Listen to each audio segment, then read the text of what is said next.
बृहस्पतिवार व्रत की एक पौराणिक कथा के अनुसार भारतवर्ष में एक प्रतापी और दानी राजा राज्य करता था। वह नित्य गरीबों और ब्राह्मणों की सहायता करता था। यह बात उसकी रानी को अच्छी नहीं लगती थी। वह ना ही गरीबों को दान देती, ना ही भगवान का पूजन करती थी और राजा को भी दान देने से मना किया करती थी।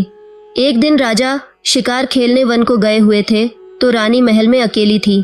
उसी समय बृहस्पति देव साधु वेश में राजा के महल में भिक्षा के लिए गए और भिक्षा मांगी। रानी ने भिक्षा देने से इनकार किया और कहा, हे साधु महाराज, मैं तो दान पुण्य से तंग आ गई हूँ। मेरे पति सारा धन लुटाते रहते हैं। मेरी इच्छा है कि हमारा धन नष्ट हो जाए, फिर ना रहेगा बांस, ना बजेगी बांसुरी। साधु ने कहा, देवी, तुम तो बड़ी विचित्र हो। धन, संतान तो सभी चाहते हैं। पुत्र और लक्ष्मी तो पापी के घर भी होने चाहिए। यदि तुम्हारे पास अधिक धन है तो भूखों को भोजन दो, प्यासों के लिए प्याऊ बनवाओ, मुसाफिरों के लिए धर्मशालाएं खुलवाओ। जो निर्धन अपनी कुंवारी कन्याओं का विवाह नहीं कर सकते, उनका विवाह करा दो। ऐसे और कई काम हैं जिनके करने से तुम्हारा यश लोक परलोक में फैलेगा। परंतु रानी पर उपदेश का कोई प्रभाव ना पड़ा। वह बोली, महाराज, आप मुझे कुछ ना समझाए। मैं ऐसा धन नहीं चाहती जो हर जगह बांटती फिरूं। साधु ने उत्तर दिया, यदि तुम्हारी ऐसी इच्छा है तो तथास्तु। तुम ऐसा करना कि बृहस्पतिवार को घर लीपकर पीली मिट्टी से अपना सिर धोकर स्नान करना, भट्टी चढ़ाकर कपड़े धोना। ऐसा करने से आपका सारा धन नष्ट हो जाएगा। इतना कहकर वह साधु महाराज वहां से चले गए। साधु के अनुसार कई बातों को पूरा करते हुए रानी को केवल 3 बृहस्पतिवार ही बीते थे कि उसकी समस्त धन संपत्ति नष्ट हो गई। भोजन के लिए राजा का परिवार तरसने लगा। तब एक दिन राजा ने रानी से बोला कि हे रानी, तुम यही रहो, मैं दूसरे देश को जाता हूँ, क्योंकि यहाँ पर सभी लोग मुझे जानते हैं, इसलिए मैं कोई छोटा कार्य नहीं कर सकता। ऐसा कहकर राजा परदेश चला गया। वहाँ वह जंगल से लकड़ी काट कर लाता और शहर में बेचता। इस तरह वह अपना जीवन व्यतीत करने लगा। इधर राजा के परदेश जाते ही रानी और दासी दुखी रहने लगी। एक बार जब रानी और दासी को 7 दिन तक बिना भोजन के रहना पड़ा तो रानी ने अपनी दासी से कहा, हे दासी, पास ही के नगर में मेरी बहन रहती है। वह बड़ी धनवान है। तू उसके पास जा और कुछ ले आ, ताकि थोड़ी बहुत गुजर बसर हो जाए। दासी रानी की बहन के पास गई। उस दिन गुरुवार था और रानी की बहन उस समय बृहस्पतिवार व्रत की कथा सुन रही थी। दासी ने रानी की बहन को अपनी रानी का संदेश दिया, लेकिन रानी की बड़ी बहन ने कोई उत्तर नहीं दिया। जब दासी को रानी की बहन से कोई उत्तर नहीं मिला तो वह बहुत दुखी हुई और उसे क्रोध भी आया। दासी ने वापस आकर रानी को सारी बात बता दी। ये सुनकर रानी ने अपने भाग्य को कोसा। उधर रानी की बहन ने सोचा कि मेरी बहन की दासी आई थी, परंतु मैं उससे नहीं बोली, इससे वह बहुत दुखी हुई होगी। कथा सुनकर और पूजन समाप्त करके वह अपनी बहन के घर आई और कहने लगी, हे बहन, मैं बृहस्पतिवार का व्रत कर रही थी। तुम्हारी दासी मेरे घर आई थी, परंतु जब तक कथा होती है तब तक ना तो उठते हैं और ना ही बोलते हैं, इसलिए मैं नहीं बोली। कहो दासी, क्यों आई थी? रानी बोली, बहन, तुमसे क्या छिपाऊं, हमारे घर में खाने तक को अनाज नहीं था। ऐसा कहते कहते रानी की आंखें भर आईं। उसने दासी समेत पिछले 7 दिनों से भूखे रहने तक की बात अपनी बहन को विस्तार पूर्वक सुना दी। रानी की बहन बोली, बहन, भगवान बृहस्पति देव सबकी मनोकामना को पूर्ण करते हैं। देखो, शायद तुम्हारे घर में अनाज रखा हो। पहले तो रानी को विश्वास नहीं हुआ, पर बहन के आग्रह करने पर उसने अपनी दासी को अंदर भेजा तो उसे सचमुच अनाज से भरा एक घड़ा मिल गया। यह देखकर दासी को बड़ी हैरानी हुई। दासी रानी से कहने लगी, हे रानी, जब हमको भोजन नहीं मिलता तो हम व्रत ही तो करते हैं, इसलिए क्यों न इनसे व्रत की विधि और कथा पूछ ली जाए ताकि हम भी व्रत कर सके। तब रानी ने अपनी बहन से बृहस्पतिवार व्रत के बारे में पूछा।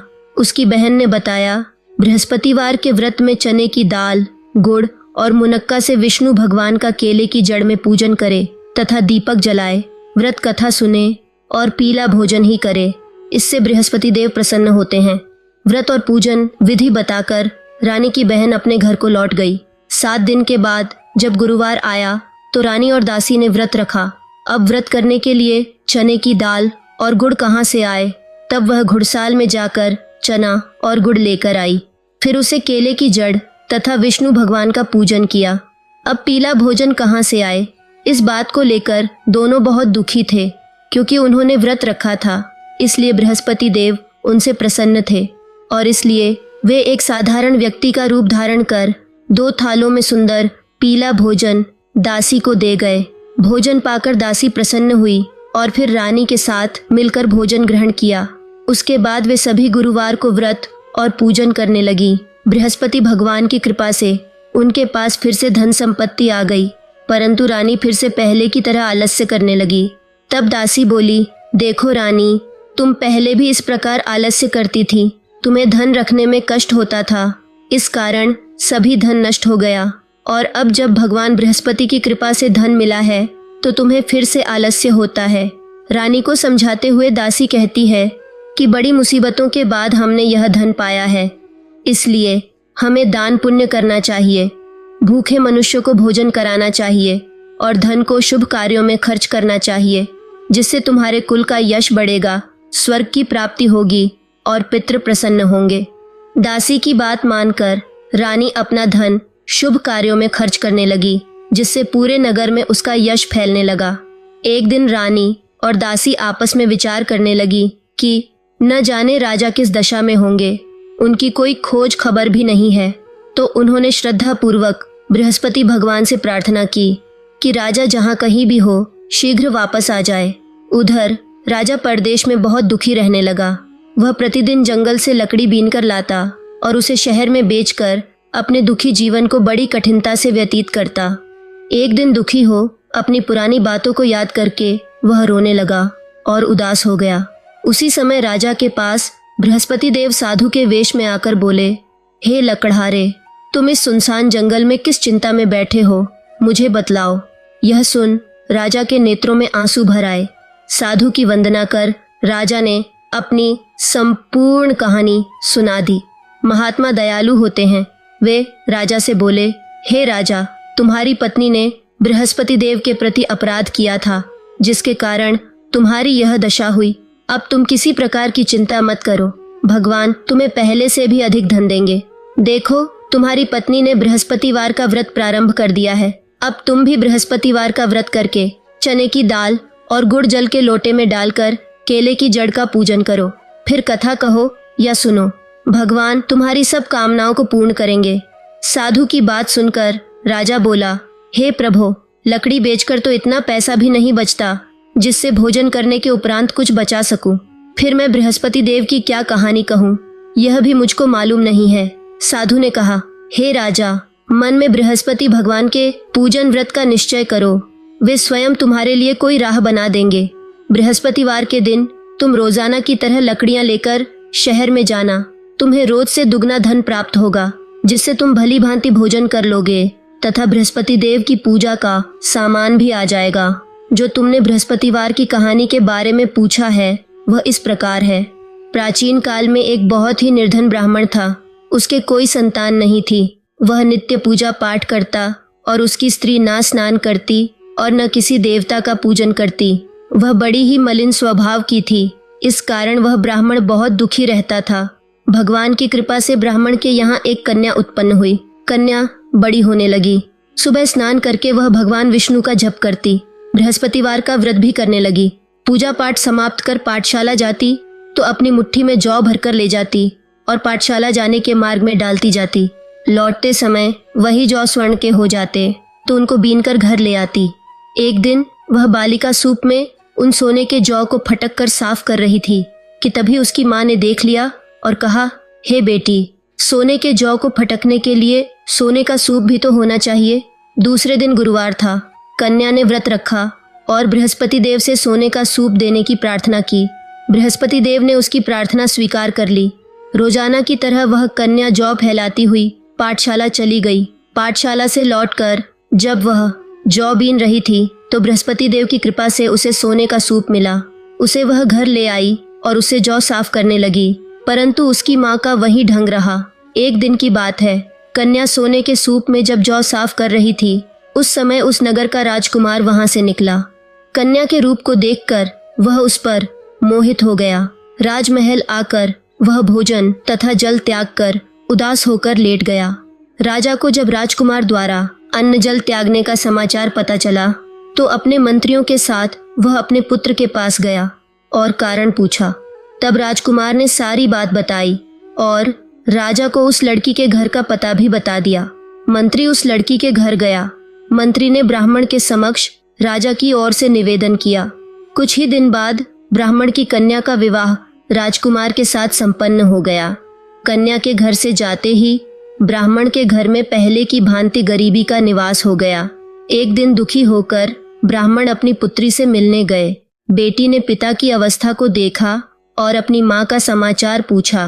ब्राह्मण ने सभी हाल कह सुनाया। कन्या ने बहुत सा धन देकर अपने पिता को विदा कर दिया, लेकिन कुछ दिन बाद फिर वही हाल हो गया।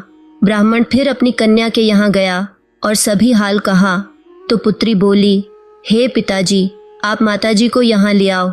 मैं उन्हें वह विधि बता दूंगी जिससे गरीबी हमेशा के लिए दूर हो जाए। ब्राह्मण देवता अपनी स्त्री को साथ लेकर अपनी पुत्री के पास राजमहल पहुंचे तो पुत्री अपनी माँ को समझाने लगी, हे माँ, तुम प्रातः काल स्नानादि करके विष्णु भगवान का पूजन करो तो सब दरिद्रता दूर हो जाएगी। परंतु उसकी माँ ने उसकी एक भी बात नहीं मानी। वह प्रातः काल उठकर अपनी पुत्री का बचा जूठन खा लेती थी। एक दिन उसकी पुत्री को बहुत गुस्सा आया। उसने अपनी माँ को एक कोठरी में बंद कर दिया। प्रातः उसे स्नानादि करा के पूजा पाठ करवाया तो उसकी माँ की बुद्धि ठीक हो गई। इसके बाद वह नियम से पूजा पाठ करने लगी और प्रत्येक बृहस्पतिवार को व्रत रखने लगी। इस व्रत के प्रभाव से मृत्यु के बाद वह स्वर्ग को गई। वह ब्राह्मण भी सुख पूर्वक इस लोक का सुख भोग कर स्वर्ग को प्राप्त हुआ। इस तरह कहानी कहकर साधु देवता वहां से अंतर्ध्यान हो गए। धीरे धीरे समय व्यतीत होने पर फिर बृहस्पतिवार का दिन आया। राजा जंगल से लकड़ी काटकर शहर में बेचने गया। उसे उस दिन और दिनों से अधिक धन मिला। राजा ने चना, गुड़ आदि लाकर बृहस्पतिवार का व्रत किया। उस दिन से उसके सभी क्लेश दूर हुए। परंतु जब अगले गुरुवार का दिन आया तो वह बृहस्पतिवार का व्रत करना भूल गया। इस कारण बृहस्पति भगवान नाराज हो गए। उस दिन उस नगर के राजा ने विशाल अनुष्ठान का आयोजन किया तथा अपने समस्त राज्य में यह घोषणा करा दी कि कोई भी मनुष्य अपने घर में भोजन न बनावे, न आग जलावे। समस्त जनता मेरे यहाँ भोजन करने आवे। इस आदेश को जो न मानेगा उसे फांसी की सजा दी जाएगी। इस तरह की घोषणा संपूर्ण नगर में करवा दी गई। राजा के आदेश अनुसार शहर के सभी लोग भोजन करने गए, लेकिन लकड़हारा कुछ देर से पहुंचा, इसलिए राजा उसको अपने साथ महल ले गए। और जब राजा लकड़हारे को भोजन करा रहे थे तो रानी की दृष्टि उस खूंटी पर पड़ी जिस पर उसका हार लटका हुआ था। वह वहां पर दिखाई नहीं दिया। रानी ने निश्चय किया कि मेरा हार इस मनुष्य ने चुरा लिया है। उसी समय सिपाहियों को बुलाकर उसको कारागार में डलवा दिया गया। जब लकड़हारा कारागार में पड़ गया और बहुत दुखी होकर विचार करने लगा कि न जाने मेरे कौन से पूर्व जन्म के कर्म से मुझे यह दुख प्राप्त हुआ है, और उसी साधु को याद करने लगा जो कि जंगल में मिला था। उसी समय तत्काल बृहस्पति देव साधु के रूप में प्रकट हुए और उसकी दशा को देखकर कहने लगे, अरे मूर्ख, तूने बृहस्पति देव का व्रत नहीं किया, इस कारण तुझे दुख प्राप्त हुआ है। अब चिंता मत कर, बृहस्पतिवार के दिन कारागार के दरवाजे पर 4 पैसे पड़े मिलेंगे। उनसे तू बृहस्पति देव की पूजा करना, तेरे सभी कष्ट दूर हो जाएंगे। बृहस्पति के दिन उसे 4 पैसे मिले। लकड़हारे ने कथा कही। उसी रात्रि को बृहस्पति देव ने उस नगर के राजा को स्वप्न में कहा, हे राजा, तुमने जिस आदमी को कारागार में बंद कर दिया है वह निर्दोष है। वह राजा है, उसे छोड़ देना। रानी का हार उसी खूंटी पर लटका है। अगर तू ऐसा नहीं करेगा तो मैं तेरे राज्य को नष्ट कर दूंगा। इस तरह रात्रि के स्वप्न को देखकर राजा प्रातः काल उठा और खूंटी पर हार देखकर लकड़हारे को बुलाकर क्षमा मांगी तथा लकड़हारे को योग्य सुंदर वस्त्र आभूषण देकर विदा कर दिया। बृहस्पति देव के आदेश अनुसार लकड़हारा अपने नगर को चल दिया। राजा जब अपने नगर के निकट पहुंचा तो उसे बड़ा आश्चर्य हुआ। नगर में पहले से अधिक बाग, तालाब, कुएं तथा बहुत सी धर्मशाला, मंदिर आदि बन गई हैं।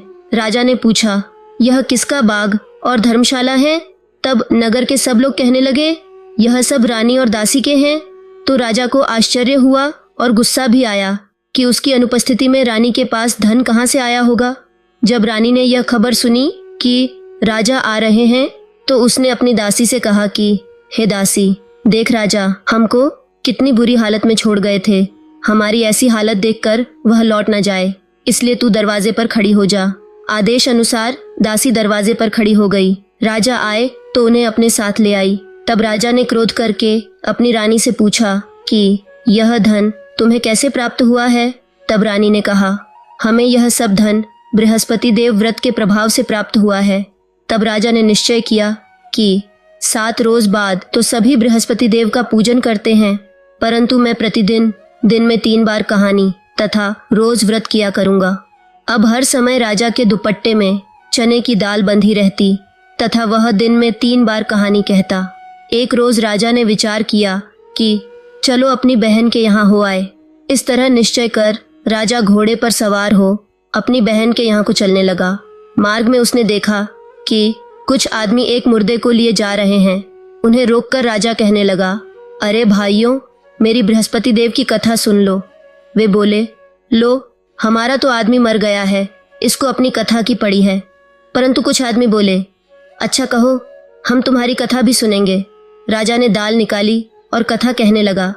जब कथा आधी हुई कि मुर्दा हिलने लग गया और जब कथा समाप्त हो गई तो राम राम करके वह उठकर खड़ा हो गया। राजा आगे बढ़ा। आगे मार्ग में उसे एक किसान खेत में हल चलाता मिला। राजा ने उसे देखा और उससे बोला, अरे भैया, तुम मेरी बृहस्पतिवार की कथा सुन लो। किसान बोला, जब तक मैं तेरी कथा सुनूंगा तब तक 4 हरैया जोत लूंगा। जा, अपनी कथा किसी और को सुनाना। इस तरह राजा आगे चलने लगा। राजा के हटते ही बैल पछाड़ खाकर गिर गए तथा किसान के पेट में बड़ी जोर का दर्द होने लगा। उस समय उसकी माँ रोटी लेकर आई। उसने जब यह देखा तो अपने पुत्र से सब हाल पूछा और बेटे ने सभी हाल कह दिया। तो बुढ़िया दौड़ी दौड़ी उस घुड़सवार राजा के पास गई और उसे बोली कि मैं तेरी कथा सुनूंगी, तू अपनी कथा मेरे खेत पर चलकर ही कहना। राजा ने बुढ़िया के खेत पर जाकर कथा कही, जिसके सुनते ही वह बैल उठ खड़े हुए तथा किसान के पेट का दर्द भी बंद हो गया। राजा अपनी बहन के घर पहुंचा। बहन ने भाई की खूब मेहमानी की। दूसरे दिन प्रातः राजा जगा तो वह देखने लगा कि सब लोग भोजन कर रहे हैं। राजा ने अपनी बहन से कहा, ऐसा कोई मनुष्य है जिसने भोजन नहीं किया हो और मेरी बृहस्पतिवार की कथा सुन ले। बहन बोली, हे भैया, यह देश ऐसा ही है कि पहले यहाँ लोग भोजन करते हैं, बाद में अन्य काम करते हैं। अगर कोई पड़ोस में हो तो देख आती हूँ।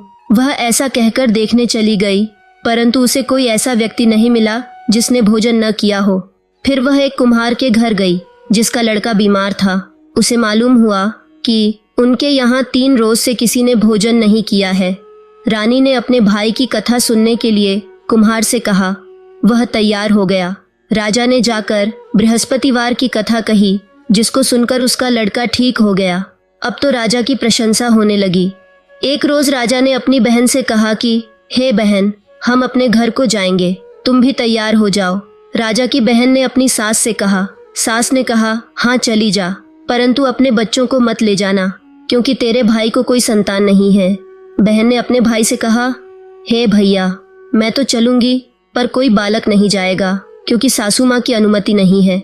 राजा बोला, जब कोई बालक नहीं चलेगा तब तुम भी चल के क्या करोगी? बड़े दुखी मन से राजा अपने नगर को लौट आया। राजा ने अपनी रानी से कहा, हम निर्वंशी हैं, इसीलिए लोग हमसे परहेज करते हैं। हमारा मुंह देखने का धर्म नहीं है और कुछ भोजन आदि नहीं किया।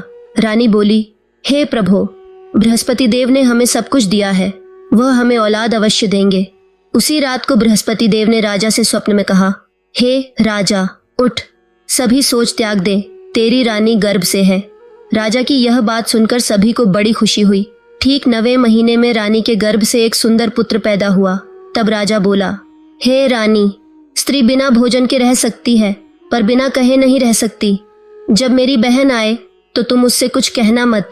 रानी ने सुनकर हाँ कर दिया। जब राजा की बहन ने यह शुभ समाचार सुना तो वह बहुत खुश हुई तथा बधाई लेकर अपने भाई के यहाँ आई। तब रानी ने उसे आने का उलाहना दिया। जब भाई अपने साथ ला रहे थे तब टाल गई, उनके साथ न आई और आज अपने आप ही भागी भागी बिना बुलाए आ गई। तो राजा की बहन बोली, भाभी, मैं इस प्रकार ना कहती तो तुम्हें औलाद कैसे होती?